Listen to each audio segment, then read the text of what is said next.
আরজি করে নিহত তরুণী চিকিৎসকের মৃত্যুর খবরেও ষড়যন্ত্র। অডিও ভাইরাল হয়েছে। সেই অডিও ভাইরালে শোনা যাচ্ছে বাবা মা দুজনকেই একজন মহিলা তিনি ফোন করছেন তিনবার, তিন রকম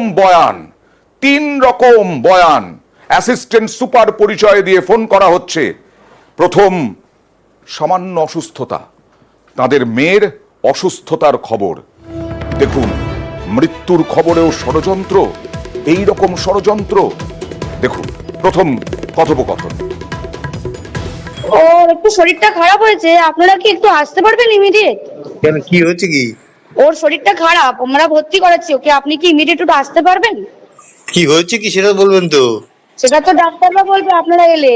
আমরা আপনার নাম্বারটা জোগাড় করলাম, করে জানালাম যে বাড়ির লোক হিসেবে আপনারা একটু তাড়াতাড়ি আসুন। কি হয়েছে সেটা বলো না তুমি। শরীরটা খারাপ, ভর্তি হয়েছে হসপিটালে। ওর কি জ্বর হয়েছে? আপনারা একটু আসুন, জলদি চলে আসুন।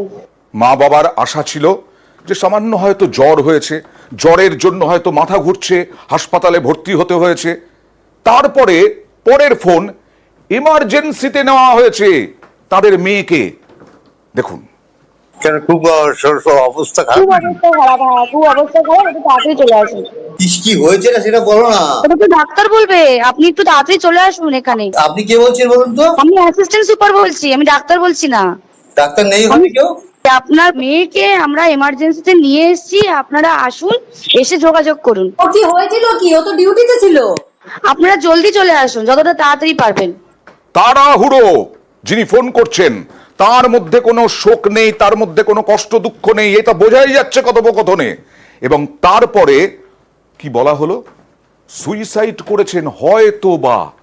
দেখুন, উনি সুসাইড করেছেন হয়তো, বা কিছু মারা গেছেন। পুলিশ রয়েছেন, আমরা হসপিটালে সবার সামনেই রয়েছি, ফোন করছি। সরাসরি চলে যাব প্রতিনিধি সুবীরের কাছে। সুবীর, যখন ফোন পেয়েছিলেন সেই সময় তো তারা বিশ্বাসই করতে পারেননি, তারা ভাবতেও পারেননি যে এরকম ঘটনা ঘটে থাকতে পারে। বারবার যিনি ফোন করছেন অ্যাসিস্ট্যান্ট সুপার পরিচয়ে, তার গলাতেও পরিষ্কার যে সেখানে ষড়যন্ত্রের একটা কোথাও ছাপ রয়েছে। দেখো অয়নদা, এই যে পরপর তিনবার ফোন করা হয়েছিল, অর্থাৎ হাসপাতাল থেকে 9 তারিখ যে ঘটনাটি ঘটে সেই ঘটনার পরে কিন্তু 9 তারিখেই হাসপাতাল থেকে পরপর ফোন, তিনবার ফোন আসে। প্রথম যে ফোনটি আসে সেই ফোনটিতে কিন্তু বলা হয় তার মেয়ে অসুস্থ রয়েছে, তাড়াতাড়ি হাসপাতালে চলে আসার জন্য। তারপরে কিন্তু দ্বিতীয়বার যে ফোনটা আসে সেখানে বলা হয় তার মেয়ে কিন্তু ইমার্জেন্সি অবস্থায় রয়েছেন, তাড়াতাড়ি আসার জন্য। তখন তার বাবা প্রশ্ন করেন যে আপনি কে বলছেন? তখন কিন্তু ওপার থেকে ফোনে যে মহিলা কথা বলছিলেন তিনি তাকে অ্যাসিস্ট্যান্ট সুপার পরিচয় দিয়ে কথা বলছিলেন। এবং তৃতীয়বার যে ফোনটি আছে সে সময় বলা হয় যে আপনার মেয়ে আত্মহত্যা করেছে, তাড়াতাড়ি হাসপাতালে আসুন, আমরা হাসপাতালে উপস্থিত রয়েছি। এবং এই নিয়ে কিন্তু তার বাবা মার সঙ্গে আমরা কিছুক্ষণ আগে কথা বলেছিলাম। তার বাবা মা যেটা বলছেন এই বিষয়ে আমরা প্রশ্ন করেছিলাম যে এই যে অডিওটি ভাইরাল হয়েছে এটা কি কোনো রকম ভাবে কোনো চক্রান্তর বিষয়? তখন কিন্তু তার বাবা বলেছেন যে না, এই ধরনের কোনো ঘটনা আমরা এই বিষয়ে প্রসঙ্গে কোনো রকম কোনো মন্তব্য করতে পারবো না। এবং আমরা যখন বলেছিলাম যে এই যে গলা, অর্থাৎ আপনার সাথে যে ফোনে কথা হয়েছে, যেই অডিও শোনা যাচ্ছে সেটা কি আপনার গলা, আপনি কথা আপনার সাথে কথা হয়েছিল, সেই বিষয়েও কিন্তু কোনো রকম কিন্তু কোনো কথা বলতে চাননি। এখন সিবিআই তদন্ত চলছে, অনেক কিছু ব্যাপার আছে, তাই তারা হয়তো কথা বলতে চান না। কিন্তু আমরা কথা বলেছিলাম নির্যাতিতা নিহত তরুণী চিকিৎসক তার বাবার সঙ্গে ঘটনার পরপরই। দেখুন তো মেলে কিনা। আপনারা কখন জানতে পারলেন? সকাল 10:53 এখান থেকে ফোন করা হয়েছে অসুস্থ আছে। তারপরে আমরা বেরিয়ে আসছি, তখন আমরা বারবার ফোনে চাপতে পরে করেছি। আমার এখন দেখছি মুখ দিয়ে রক্ত বেরিয়ে গেছে, পোশাক থেকে অবিন্যস্ত হয়ে আছে, জামা কাপড় সব মানে ঠিক করে পড়া নেই। তুমি যখন বুঝে আমাদের বলেন স্টেটমেন্ট দেবেন। সরাসরি চলে যাব আমাদের আরেক প্রতিনিধি অভিজিতের কাছে, কারণ বারবার করে এই প্রশ্নই উঠছে কে ষড়যন্ত্র করলো, কারা ষড়যন্ত্র করলো, কারা এর পেছনে আছে। এবং খুব তাৎপর্যপূর্ণভাবে সেদিন অরুণাভ দত্ত চৌধুরী চেস্ট মেডিসিন বিভাগের প্রধান যিনি নিযুক্ত হয়েছিলেন, তিনি সুচরিতার নাম করেছিলেন অভিজিৎ।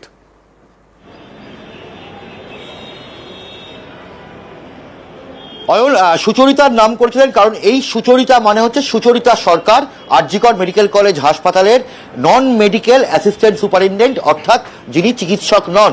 এবং তিনি তার তৃতীয় যে অডিও ক্লিপ সেখানেও তিনি বারবার করে বলছেন যে আমি কিন্তু চিকিৎসক নেই, আমি হাসপাতাল থেকে বলছি, আমি হাসপাতালের চিকিৎসক নই। এবং এই সুচরিতা সরকার তিনি ফোন করেছিলেন তার পরিবারকে, এই মৃতা চিকিৎসক তরুণীর বাড়িতে ফোন করেছিলেন এবং প্রথম ফোনে তিনি বলেছিলেন যে তার শরীর খারাপ। একটু দেখাবো অভিজিৎ, যেটা বারবার করে বলছি, চেস্ট মেডিসিন বিভাগের প্রধান অরুণাভ দত্ত চৌধুরী আমাদের প্রশ্ন বানে কি স্বীকারোক্তি দিয়েছিলেন দেখুন। যে ফোনটা করা ছিল পরিবারের লোককে, এটা অ্যাসিস্ট্যান্ট সুপার ফোন করেছিল। অ্যাসিস্ট্যান্ট সুপার এই একজনটা কে? অ্যাসিস্ট্যান্ট সুপার, সেই একজনটা আমি বলতে পারবো নাকি, পিজিটিরা তার বন্ধু বান্ধব হতে পারে, তার তো বাকি তারা তো সব কলিগ, সে কলিগের কাছে ফোন থাকতেই পারে। তার নামটা বোধহয় কুশোদের সুচরিতা। একেবারে সুচরিতার নাম উঠে এসেছিল ওই দিন আমাদের প্রশ্ন বানে। অভিজিৎ, সুচরিতা সরকারকে কি সিবিআই জিজ্ঞাসাবাদ করেছে? এখনো পর্যন্ত কিছু জানা যাচ্ছে? আমরা এখনো পর্যন্ত যারা জানতে পেরেছি সিবিআই জিজ্ঞাসাবাদ করেছে, কিন্তু এখনো পর্যন্ত যখন এই রকম একটা প্রমাণ এবং এই মৃতা চিকিৎসক তরুণীর বাবা মা তারা প্রথম দিন থেকে সিবিআইকে বলেছিলেন যে এই রকম একটা তাদের কাছে ফোন এসেছিল হাসপাতাল থেকে, তিনবার করে ফোন এসেছিল এবং তিনবারই তাদেরকে ভুল তথ্য দেওয়া হয়েছিল।